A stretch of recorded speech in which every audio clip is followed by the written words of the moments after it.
이제 말씀을 같이 보도록 하겠습니다. 우리 김준식, 우리 커맨 틴제 학생이 마태복음 오늘 본문의 말씀을 봉독해 주겠습니다.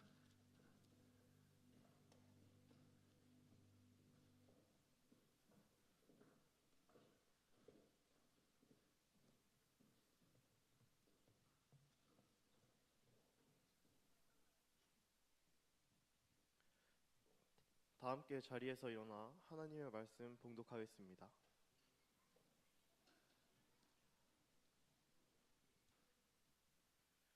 오늘 우리에게 주신 하나님의 말씀은 신약성경 마태복음 1장 18절에서 21절까지 말씀입니다. 제가 봉독하겠습니다. 예수 그리스도의 나심은 이러하니라. 그의 어머니 마리아가 요셉과 약혼하고 동거하기 전에 성령으로 잉태된 것이 나타났더니 그의 남편 요셉은 의로운 사람이라 그를 드러내지 아니하고 가만히 끊고자 하여 이 일을 생각할 때에 주의 사자가 현몽하여 이르되 다윗의 자손 요셉아 내 아내 마리아 데려오기를 무서워하지 말라. 그에게 잉태된 자는 성령으로 된 것이라. 아들을 낳으리니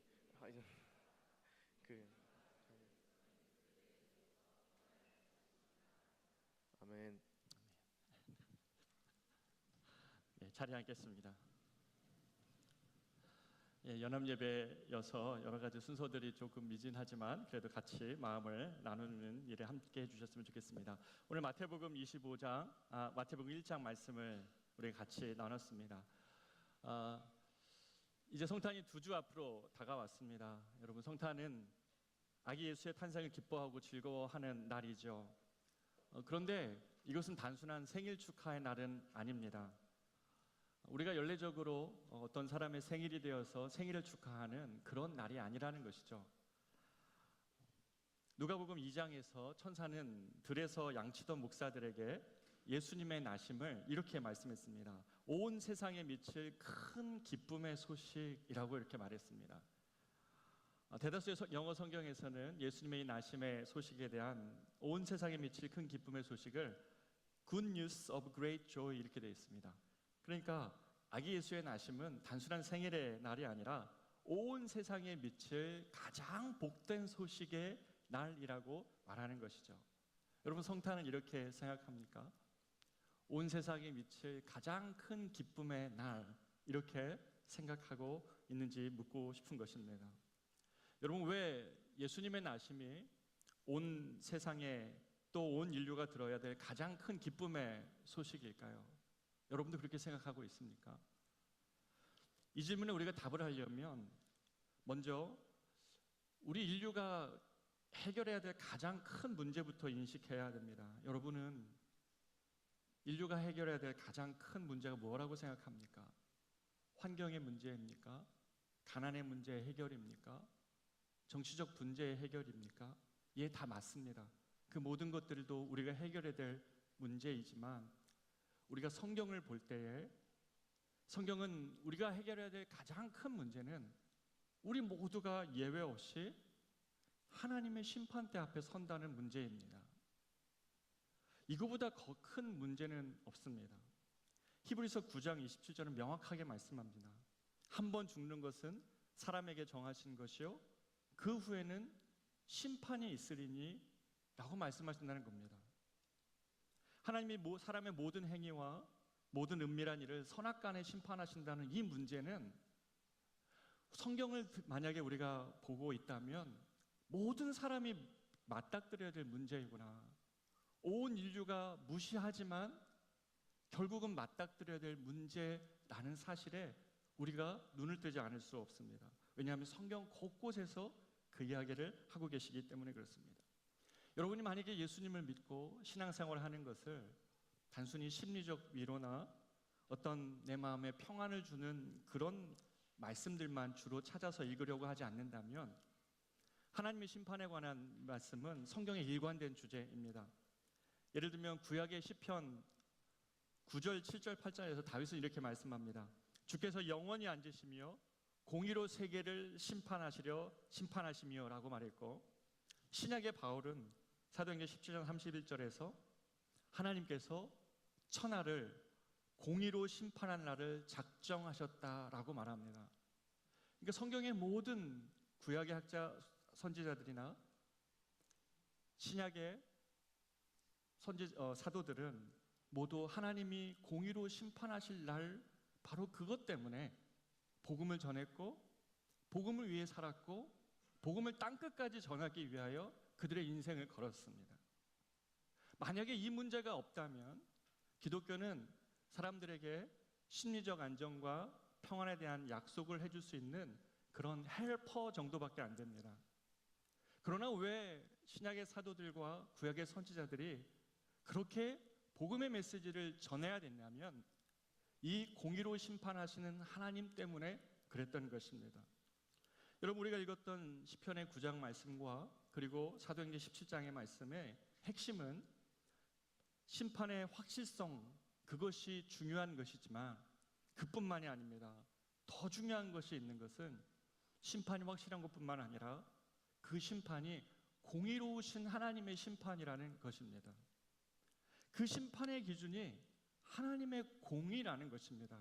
이것이 매우 우리가 어렵게 하는 부분입니다. 여러분, 공의는 하나님의 대표적 속성입니다.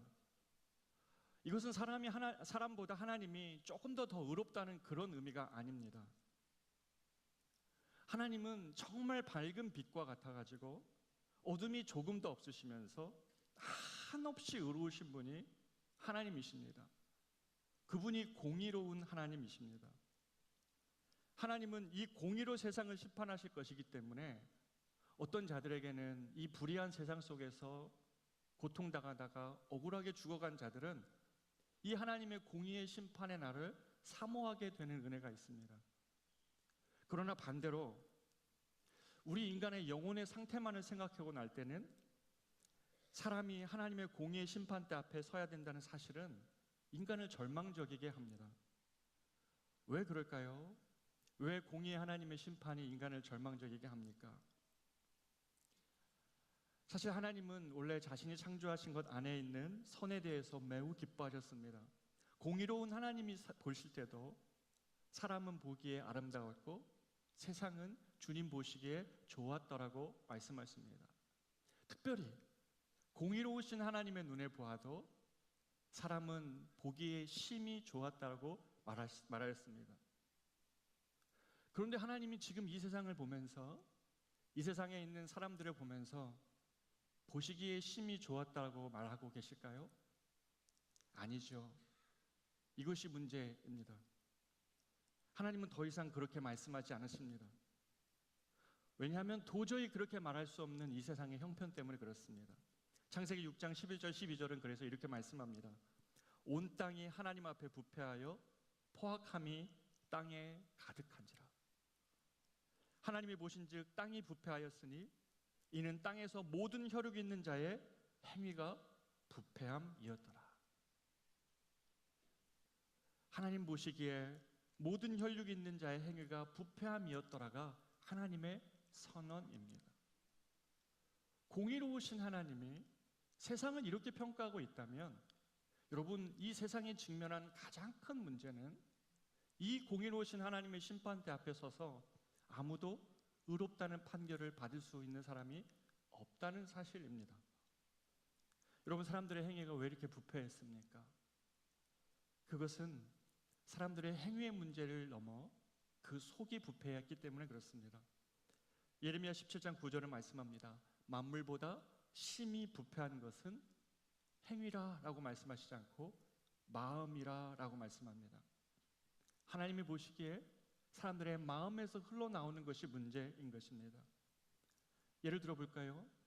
우리가 우리의 어떤 문제 때문에 반복된 죄로 인하여서 관계가 깨지고 자기 영혼은 막 갉아먹고 있고 그 죄 중에서 헤매고 있는 자기 자신을 보면서 이렇게 살면 안 되지 하면서 내 어떤 겉사람의 행동을 여러분이 잠시 제어하고 싶어가지고 막 연필로 허벅지를 찌르면서 난 다시는 죄를 안 지어야지, 난 다시는 똑같은 죄를 짓지 않아야지, 아무리 깨끗이 하려고 한다 해도 잠깐은 되죠. 결심이 굳은 사람은 2, 3일은 갑니다. 하지만 곧바로 제자리로 돌아오는 이것이 신앙생활의 전부일까요? 왜 우리는 이러한 일을 반복할까요? 이것은 우리의 속사람이 부패했기 때문에 그렇습니다.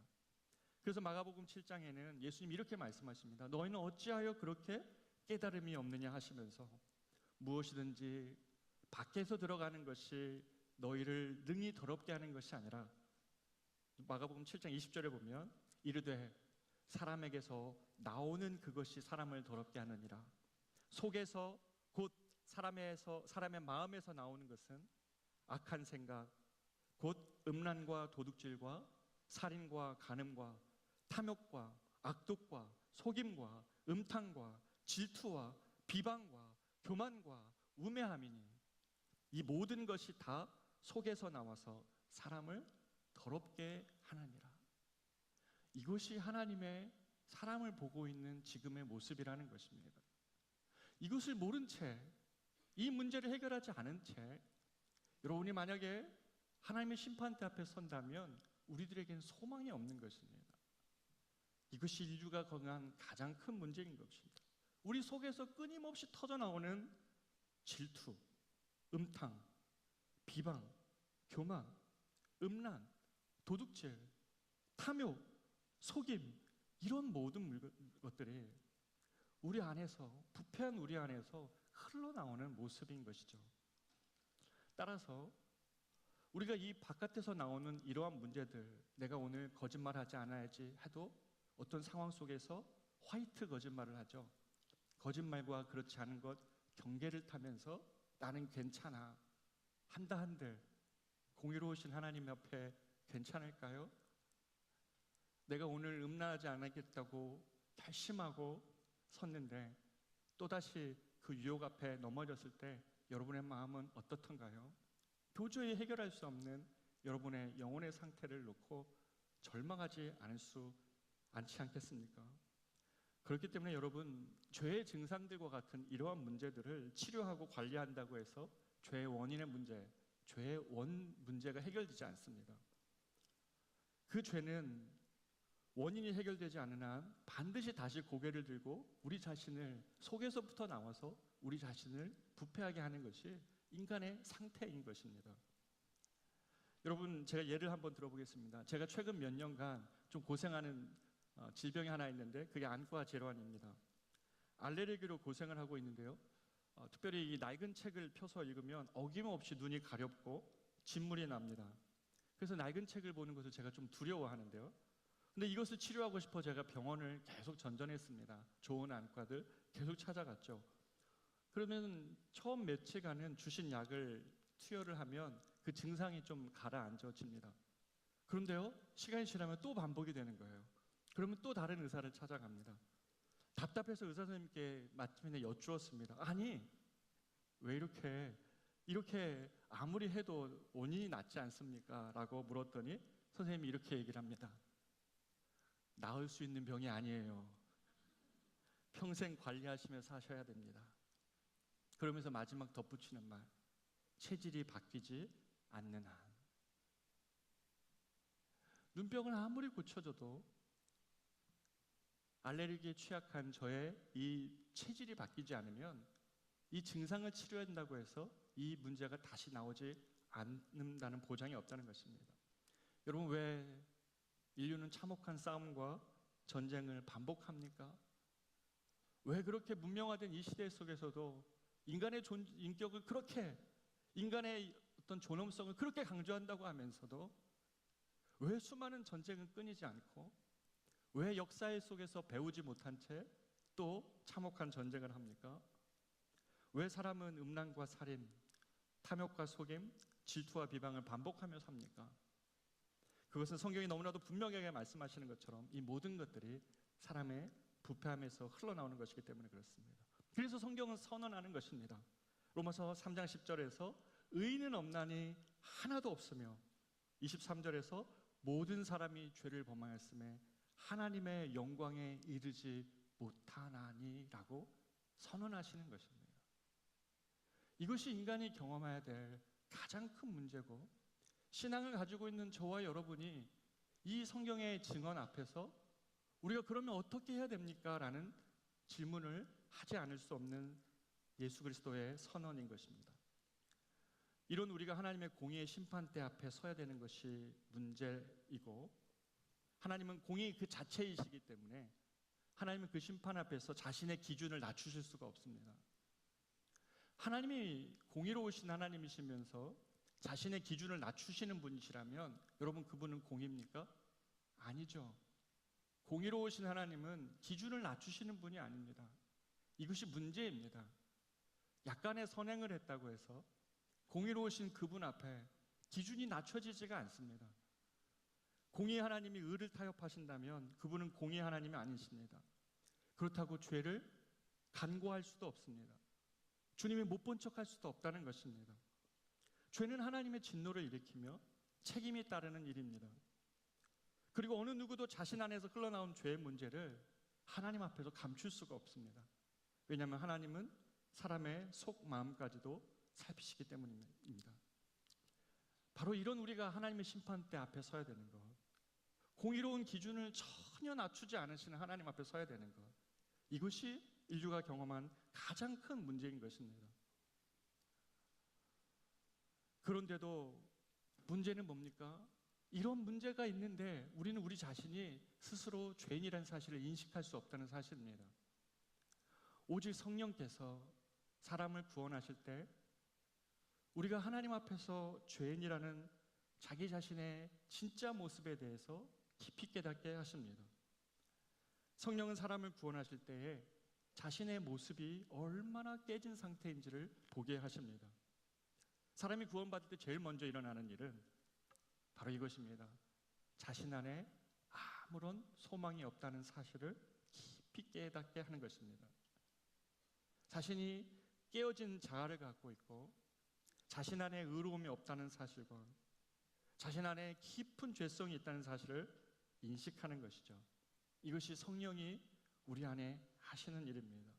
우리 안에 깊은 죄의 뿌리를 보게 하시는 것입니다. 여러분, 우리 안에 있는 깊은 죄의 뿌리는 뭡니까? 아까 왜 이런 증상들이 나타나는 겁니까? 죄의 근본적인 가장 깊은 뿌리에는 하나님을 향한 불신앙이 자리 잡고 있습니다. 하나님에 대한 불신앙, 하나님의 사랑을 거절하는 것, 하나님을 신뢰하지 않는 것, 바로 이것이 우리 안에 깊이 내재되어 있는 죄의 뿌리입니다. 하나님을 알되 하나님을 대한 불신앙 속에 하나님을 신뢰하지도 않고 사랑하지도 않는 상태가 바로 죄입니다. 죄의 모든 증상들은 이 하나님과의 관계 속에서 분리되면서 나옵니다. 여러분 생각해 보십시오. 여러분이 하나님을 사랑하면서 죄를 지을 수 있습니까? 여러분이 하나님을 눈앞에 두고도 죄를 지을 수 있습니까? 아닙니다. 여러분이 하나님을 사랑하고 있는데 불신앙의 말을 할 수 있습니까? 그렇지 않습니다. 인간의 뿌리는 이 창세기에서 보여준 것처럼 하나님의 선하심을 의심하면서 점차 등을 돌리고 하나님을 향한 불신앙 속에 자신의 삶을 읽어가면서 생겨나오는 문제들입니다. 하나님을 알되 하나님을 사랑하지 않고 있다면 예수를 믿는 여러분 안에도 얼마든지 죄의 유혹에 따라올 것입니다. 신앙생활을 하지만 하나님을 알지만 사랑하지 않고 있을 때 여러분은 죄의 유혹에 쉽게 빠져갑니다. 바로 이것이 우리에 있는 깊은 죄의 뿌리입니다. 그런데 저한테 이렇게 물을 수 있습니다. 목사님, 그런데 알겠어요. 목사님 무슨 말 하는지 알겠는데 그렇다고 해서 꼭 그 방법만이 구원입니까? 사람이 선한 일을 많이 하면 천국에 갈 수도 있는 것 아닙니까? 기독교 교리는 좀 이상합니다. 이렇게 말할 수 있습니다. 선한 일이 아니라 믿음이 구원한다고 말하는 것은 받아들일 수 없습니다라고 말할 수 있습니다. 그런데 제 얘기를 한번 들어보십시오. 성공도 하고 선한 일을 참 많이 한 아들이 한 명 있다고 칩시다. 그런데 이 아들이 성공도 하고 돈도 많고 많은 선한 일을 하지만 정작 낳아주신 부모님은 모른 척하고 사랑하지도 않고 섬기지도 않고 있다면 여러분, 이 아들은 선한 아들입니까? 악한 아들입니까? 대답해 보십시오. 악한 아들. 감사해요. 아이들은 본능적으로 알아요. 엄마를 아빠를 되게 사랑하는 좋은 아들. 아무리 밖에서 성공해도요, 낳아준 부모님에게 그렇게 대하는 아들이 있으면 그 아들은 악한 아들입니다. 제가 실제로요, 제 친구 목사님이 사역하는 그 LA의 한 교회를 방문한 적이 있습니다. 그런데 그분이 섬기시는 그 교회 한 성도님 가정을 신방할 때 제가 동행했는데요, 이 60대 넘으신 이 어르신은 그 원달러 샵이라고 미국에 가면 저가 상품을 파는 그런 데에서 물건을 납품받아가지고 헤어샵, 흑인이나 난민들의 그 헤어들을 위한 제품들을 아주 영세하게 판매하시는 그런 어른이었어요. 그래서 그 가정을 신방했는데 이분이 이런 얘기를 하는 겁니다. 목사님, 근데 신방 내내 무슨 얘기를 하냐면 아들 자랑을 하시는 거예요. 아들 자랑.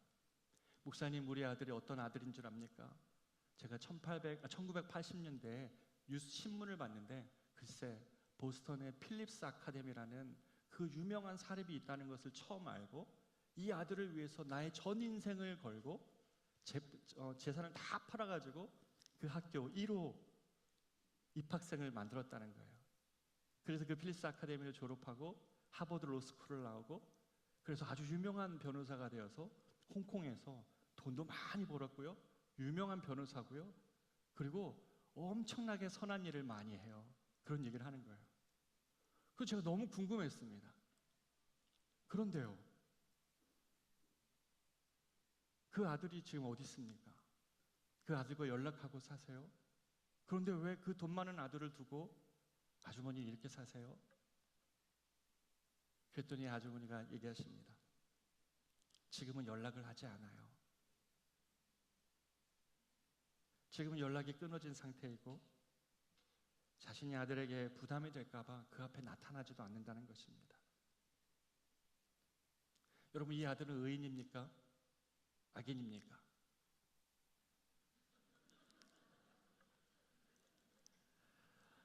우리가 낳아주신 부모님을 사랑하지 않고 남을 섬긴다는 것이 모순인 것처럼 사람은 자신의 창조주이신 하나님, 진리와 빛의 근원 되신 하나님을 사랑하고 있지 않으면서 몇 가지 선한 행위로 자신 안에서 흘러나오는 죄를 덮고 공의의 하나님 앞에서 자신의 선함을 내세울 수 없는 것입니다. 그렇기 때문에 인간의 선행으로도 공의의 하나님 앞에 서서 자신의 의로움을 내세우면서 구원을 기대할 수 있는 사람이 단 한 명도 없는 것입니다. 사랑하는 여러분, 죄는 질병이나 불행이 아닙니다. 조금 더 선을 행하여서 내가 좀 더 나아진다고 느낄 수 있는 그런 질병이 아니라 반드시 책임져야 되는 것이며 아픈 것이 아니라 의로우신 하나님 앞에 유죄 선고를 받는 것이 죄인 것입니다. 그렇기 때문에 우리는 그 무엇을 가지고도 하나님 앞에 나아갈 수 없습니다. 이것이 문제입니다. 사람은 선물을 받고 재판을 굽게 하는 일이 간혹 있죠. 대다수의 우리 판사님들은 잘 아시겠지만 이런 일이 있을 수 있습니다. 그러나 하나님에게는 아무것도 통하지가 않습니다. 그래서 미가서 6장 6절은 이렇게 말씀합니다. 내가 무엇을 가지고 주 앞에 나아갈 수 있을까? 그 공의로우신 하나님 앞에 내가 무엇을 가지고 나아가서 그 진노하시는 주님 앞에 설 수 있을까라는 답 없는 질문입니다. 무엇으로도 하나님과 우리 사이에 죄가 갈라놓은 이 틈을 메울 수가 없다는 것입니다. 그런데 여러분, 성경의 이 선언이 우리에게 반대로 소망을 줍니다. 이 절망 속에서 이 절망을 깊이 인식하면 거기서 소망이 싹이 틉니다. 왜 그렇습니까? 그것은 하나님께서 죄인을 사랑하신다는 사실입니다. 하나님이 죄인을 사랑하신다니요? 의로우신 그분이 어찌 죄인을 사랑하십니까? 이것이 사실입니까? 이렇게 우리는 물어야 됩니다. 성경은 그러나 일관되게 말씀하십니다. 에스겔서 33장 11절 이렇게 말씀합니다. 나는 악인이 죽는 것을 기뻐하지 아니하고 돌이켜 사는 것을 기뻐하노라. 18장 23절 어찌 악인이 죽는 것을 내가 조금인들 기뻐하랴. 많은 사람들은 성경을 잘못 읽어요. 하나님은 의인만 사랑하신다. 의인이어야 사랑을 받는다, 이렇게 있죠. 물론 하나님은 하나님 편에 선 의인을 사랑하십니다.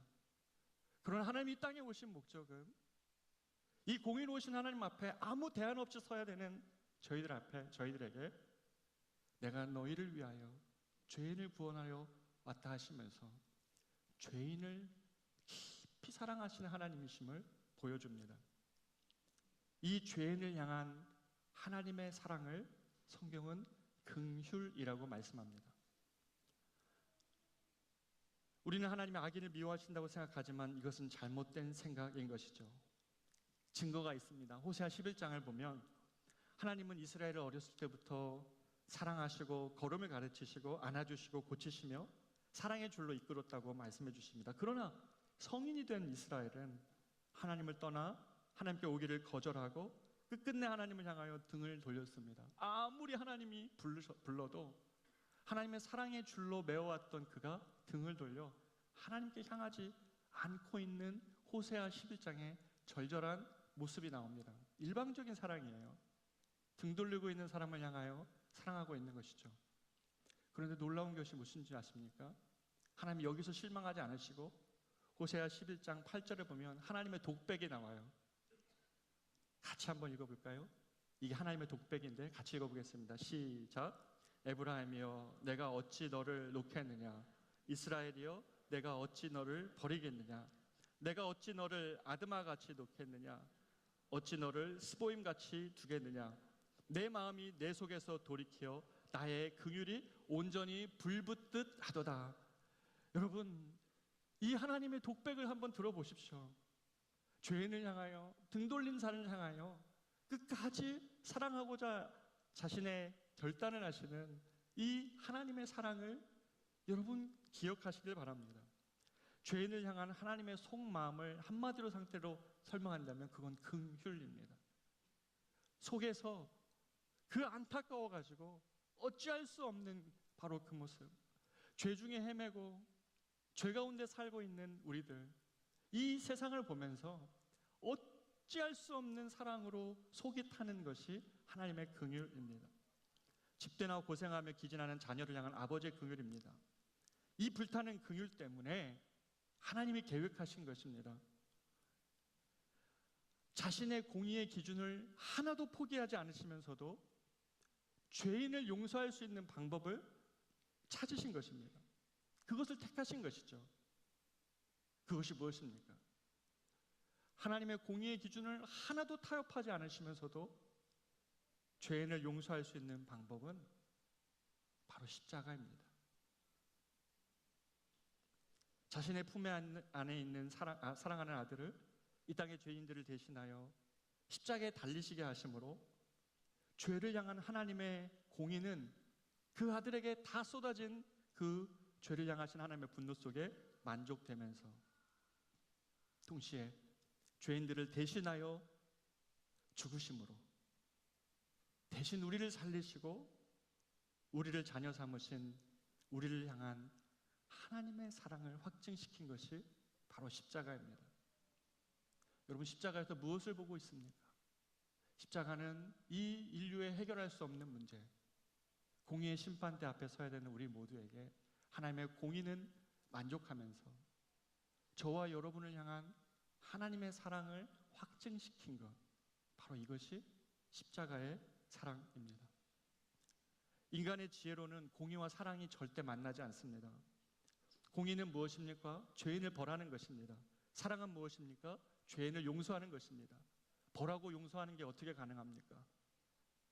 어떤 사람이 의를 내세우는 사람은 사랑이 부족한 경우가 많고, 사랑을 내세우는 사람은 의로운 기준이 약한 경우가 많죠. 그러나 예수님이 지신 십자가는 의로우신 하나님이 자신의 기준을 조금 더 내려놓지 않으시면서 죄를 향한 하나님의 그 무서운 심판을 자기 아들 위에 쏟으시고, 십자가 달리신 예수님은 우리를 사랑하심으로 우리가 지어야 될 그 십자가에서 그 하나님의 진노를 받아내심으로 우리를 살리신 사건, 그것이 십자가의 사건입니다. 그래서 성경은 십자가가 하나님의 지혜요, 아기 예수님은 이 일을 위해 하늘 보좌를 버리고 낮고 천한 이 땅에 오셨다고 말씀하시는 것입니다. 사람이 반드시 풀어야 했던 마지막 날의 심판 때 바로 그 앞에서 그 어떤 악한 자라도 예수의 공로 힘입고 설 수 있게 하시는 것은 이 땅에서 숱한 죄를 지음으로 영원히 가난하고 두려운 자가 예수의 공로를 의지하여 그 엄유하신 심판대 앞에서도 설 수 있는 것은 오직 예수 그리스도의 보배로운 피 때문이라고 성경은 말씀합니다. 인간의 피 흘림 때문이 아니라 베드로전서 1장 18, 19절은 이렇게 말씀하십니다. 같이 한번 읽겠습니다. 시작.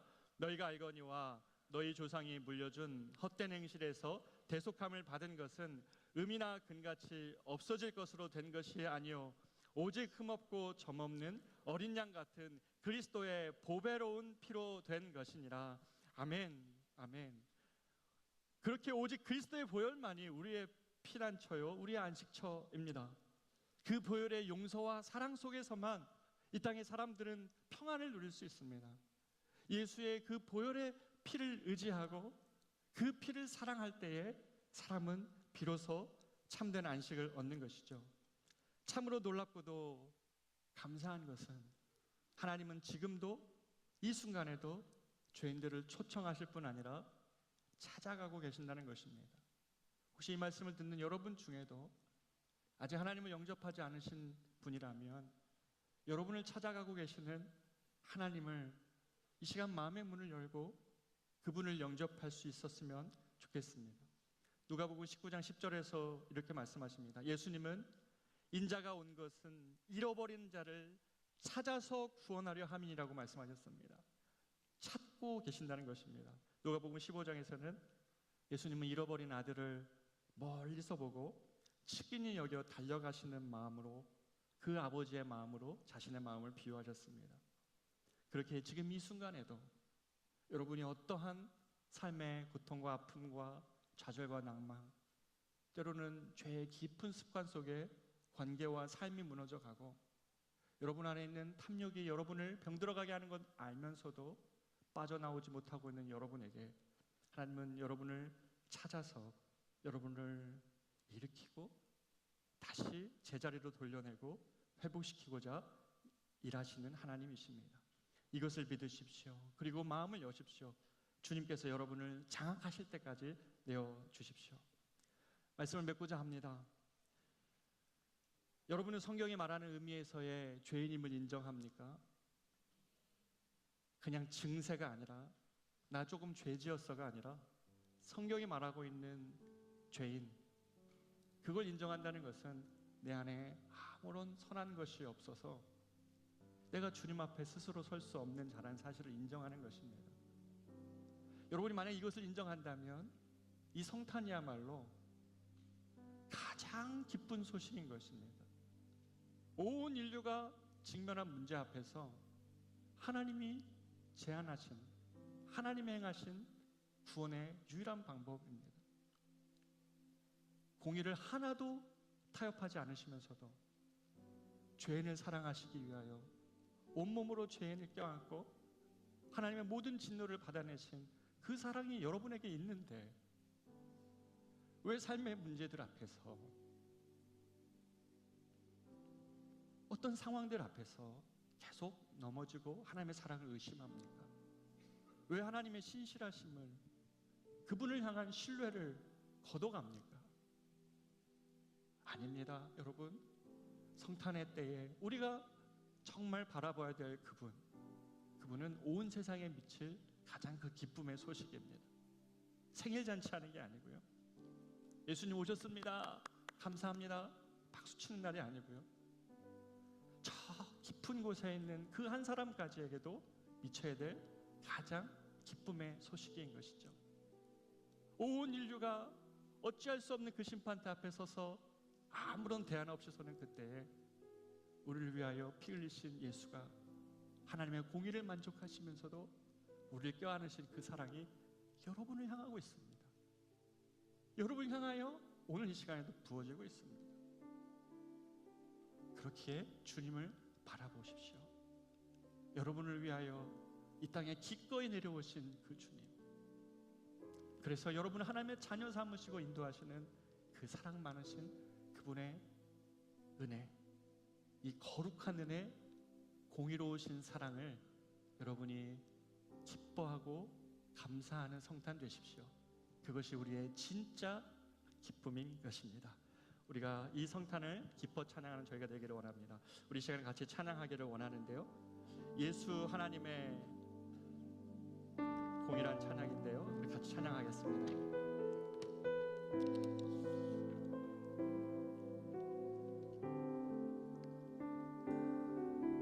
예수 하나님의 완전한 사랑, 예수 하나님의 완전한 사랑, 예수 하나님의 값없는 은혜, 값없는 은혜, 예수 하나님의 놀라운 지혜, 아름다운 그 이름 예수,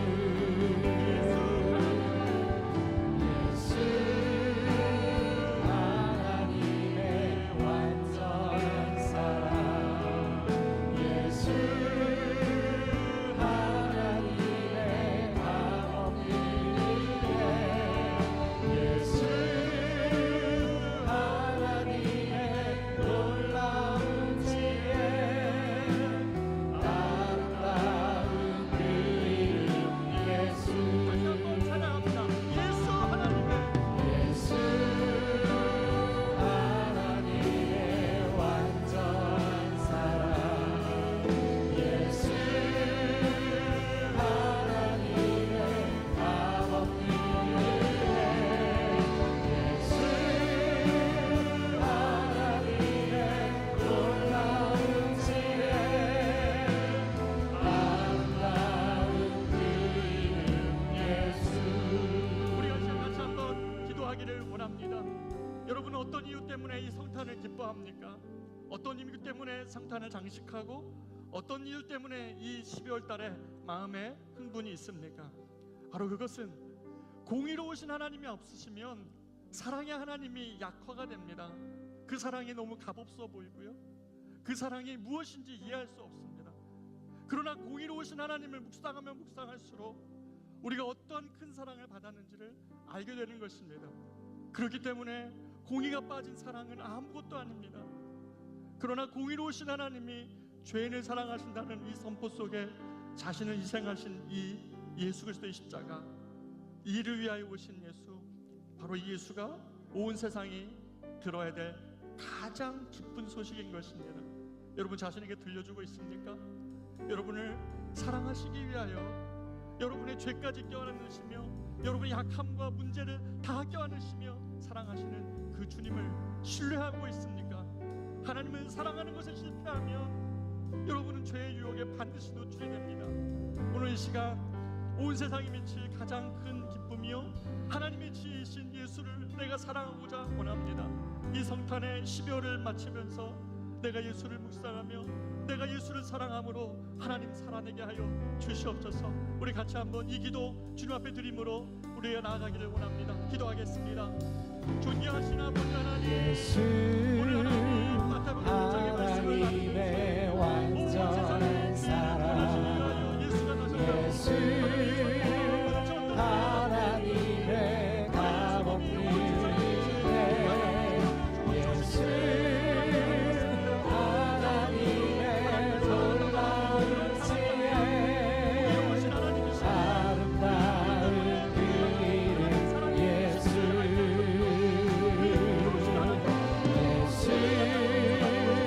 하나님의 완전한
이어서 1절, 3절, 4절 같이 부르시고 축도함으로 우리 총신에서의 첫 예배를 주님께 올려드리고 마치겠습니다.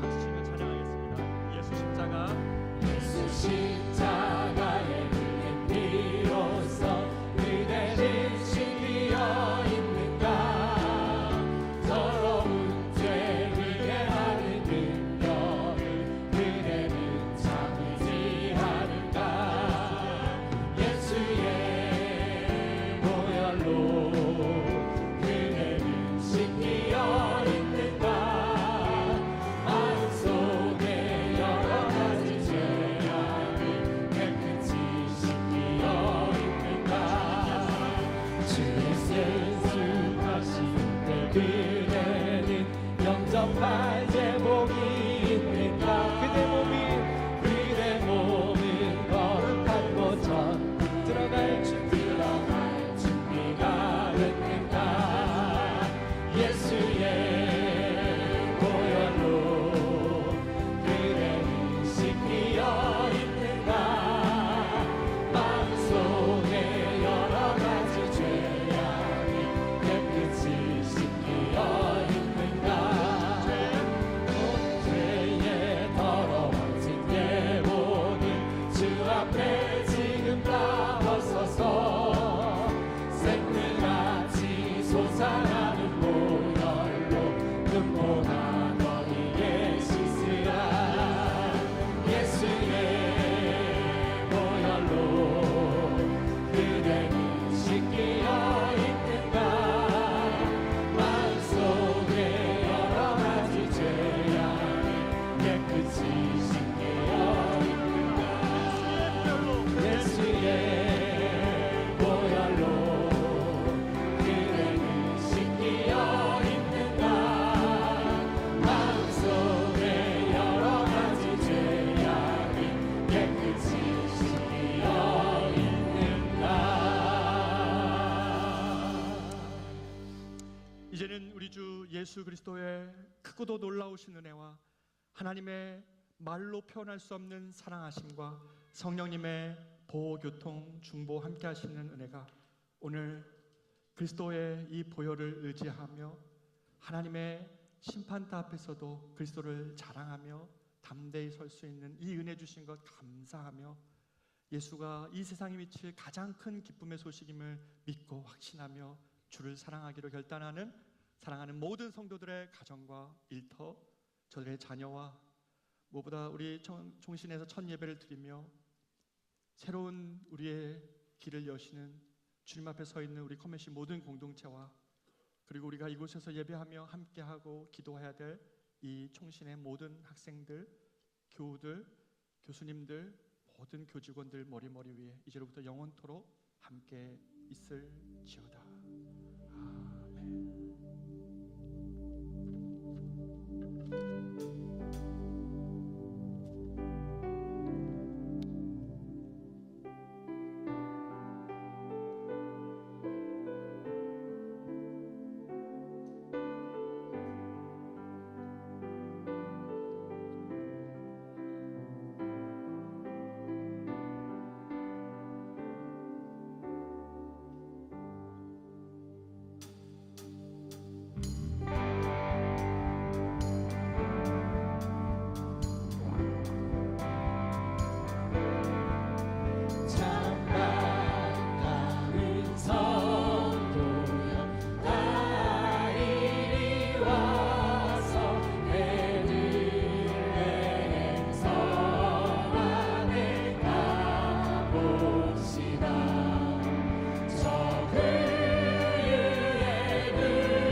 저기 방송 음악 조금만 줄여주시고 커맨키즈 친구들은 앞에 무대로 나와주실래요? 커맨키즈